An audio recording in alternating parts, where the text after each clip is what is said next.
ప్రభునందు ప్రియమైన వారలారా, ఈరోజు యేసు ప్రభువారు తన పరిచర్యను ప్రారంభించినప్పుడు ఇచ్చిన మొట్టమొదటి పిలుపుని జ్ఞాపకం చేసుకుంటుందాం. మార్కు సువార్త 1వ అధ్యాయం 15వ వచనము.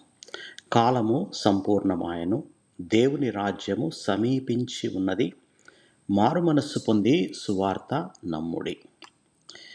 ఇది యేసు ప్రభువారు ఇచ్చిన మొట్టమొదటి పిలుపు.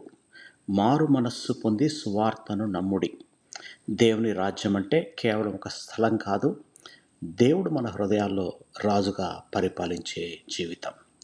మారు మనస్సు అంటే కేవలం తప్పులకు బాధపడడం కాదు, మన పాత అలవాట్లు, పాత మార్గాలను విడిచి దేవుని వైపు తిరగడం. దేవుడు మనల్ని శిక్షించడానికి కాకుండా క్షమించి కొత్త జీవితాన్ని ఇవ్వడానికి పిలుపునిస్తున్నాడు.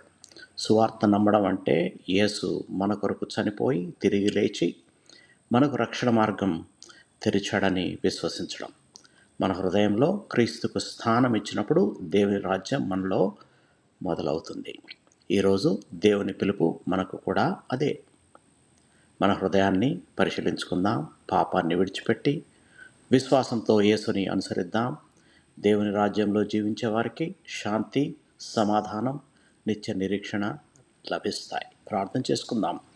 ప్రియ పరలోకపు తండ్రి, నీ రాజ్యము సమీపించి ఉన్నదని ప్రకటించిన యేసుక్రీస్తుకు వందనాలు, కృతజ్ఞతాస్తుతులు.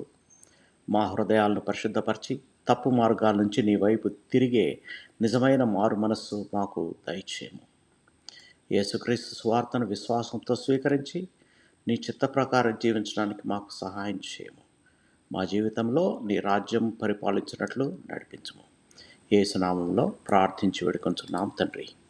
ఆమేన్. దేవుడు మిమ్మల్ని బహుగా దీవించి భద్రపరచునుగాక.